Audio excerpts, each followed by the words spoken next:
Hey guys, and welcome back to another Fushby video.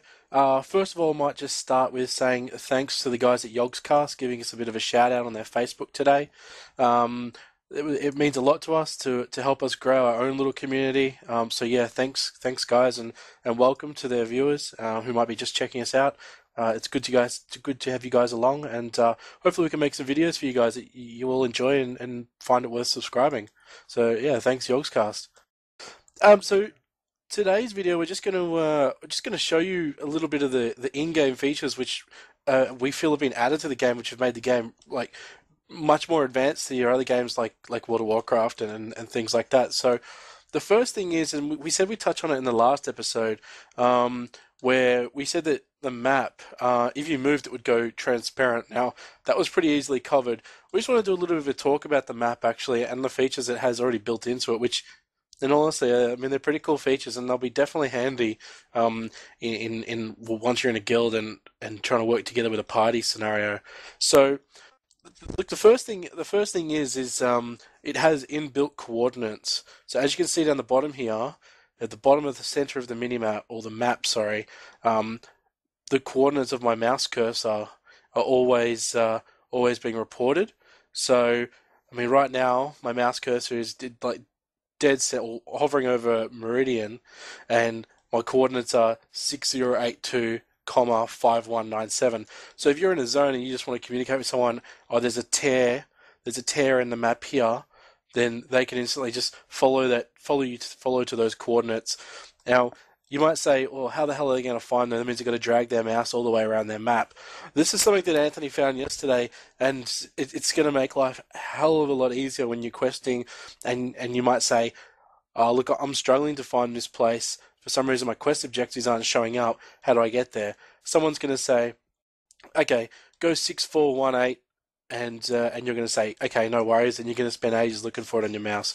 Once you've found it once, all you need to do is just right click on your map, and it instantly creates a waypoint.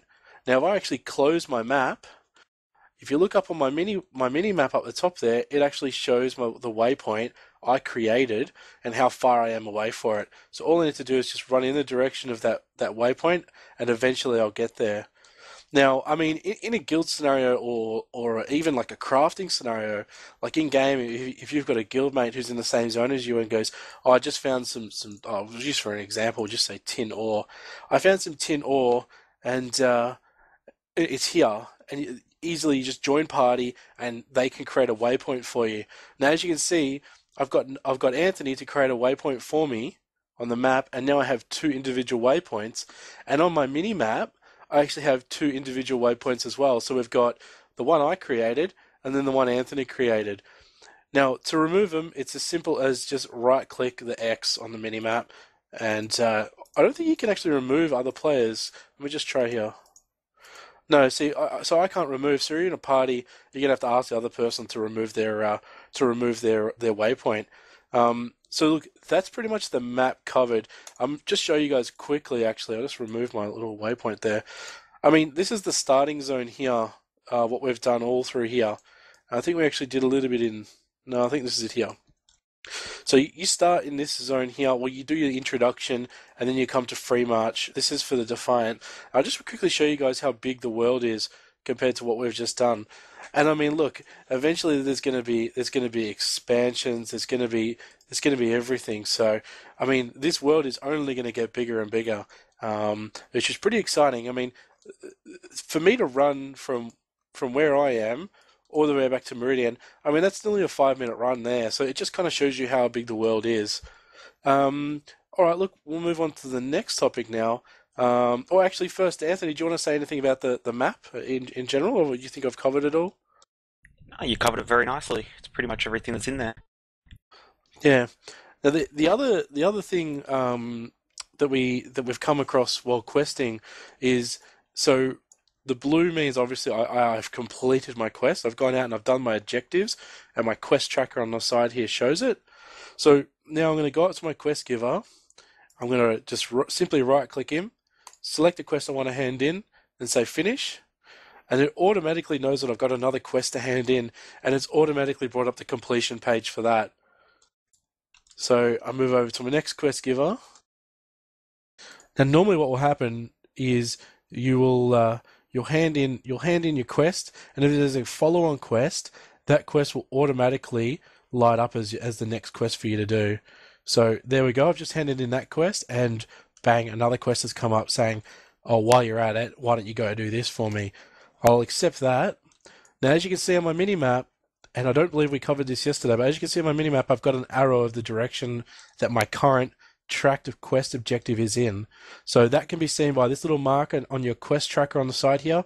It's a little star. That same star exists on your mini map. Now, if I open my full map, I can actually see where I need to go hand it in. So it's already marked with the blue tick, and that's where I go hand it in. Now, if it's not someone you need to speak to, and it's more of a quest objective that you need to um, pick up or kill a certain mob, a unique name mob in that area, you'll see that specific star marker. Now, if it's a general kill quest and you need to kill 5 of these mobs and then kill another 5 of these mobs, you'll actually see you'll actually just see a big yellow circle on your minimap, and we did cover that in our last video. So, I mean, if you want a little bit more information on that, you can definitely just jump back to our last video and check that out. Uh, Generally, with the questing, is there anything you've picked up on, Anthony, that you wanted to talk about with the questing? Yeah, one thing I just want to cover that we actually misspoke of last video is when we said the little arrow underneath your character actually points in the direction of the quest. That's actually false. We lied to you. It's actually pointing to the direction of your target. So if I run around this NPC here, you can see that the arrow is constantly facing where the your target actually is, and this arrow does change to the color of the mob you're targeting. So if you're targeting a party mob, let's say, target Big Chop, there you go, it changes a different color, and same as if you target an enemy, it'll change red.